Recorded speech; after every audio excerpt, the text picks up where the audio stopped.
নমস্কার। Intensive care unit Suraj সরকারের চন্দ্রবিতানের পক্ষ থেকে আজ আমার নিবেদন। মাকে ইন্টেন্সিভ কেয়ার ইউনিটে রেখে বেরিয়ে এলাম। আমার কাঁধে এসে বসলো একটা প্রজাপতি। টাকা তুলতে বেরোলাম। অফিস বললো রাইটার্স লিখিয়ে আনে। রাইটার্স বললো মন্ত্রীকে বলুন। মন্ত্রীর পিএ বললেন আজ সকাল 10টায় মন্ত্রীকেই ইন্টেন্সিভ কেয়ারে নিতে হয়েছে, পরে আসুন। কিন্তু মাকে বাঁচাতে হলে টাকার দরকার। প্রজাপতি এসে আর এক কাঁধে বসল। ভাই প্রজাপতি, তুমি কিছু বলবে? চেয়ারম্যান বোস একটা ঠিকানা দিয়ে বললেন, এই মহিলার কাছে যান, তিনি মুমূর্ষু মায়ের যুবক ছেলেদের অর্থ দিয়ে সাহায্য করেন।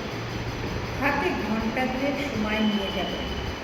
চেয়ারম্যান বোস বললেন, বয়স হয়েছে আপনার মায়ের, কিছু মনে করবেন না, ডাক্তারকে বলে ইন্টেন্সিভ কেয়ার ইউনিটের সুইচটা বন্ধ করে দিন।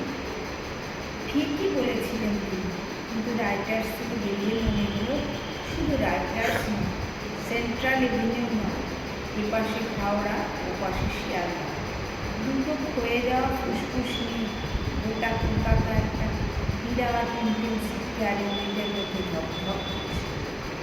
ঘাড়ে বসে থাকা প্রজাপতিকে বললাম, ভাই কিছু বলবে? সে বলল, আমি আগে বিয়ে না হওয়া ছেলে মেয়েদের আশেপাশে ঘুরঘুর করতাম, এখন মুমূর্ষুর কাঁধে বসে থাকি। নগর উন্নয়ন মন্ত্রী খপ করে প্রজাপতিটাকে ধরে বললেন, নিউ ইয়র্ক নয়, মস্কো নয়, টোকিও, হংকং নয়, একমাত্র কলকাতাতেই এখনও প্রজাপতি পাওয়া যায়, একমাত্র কলকাতাতে। এটাই হবে আমাদের পরবর্তী উৎপাদন। আমি চোখ মুছে বললাম, ইন্টেন্সিভ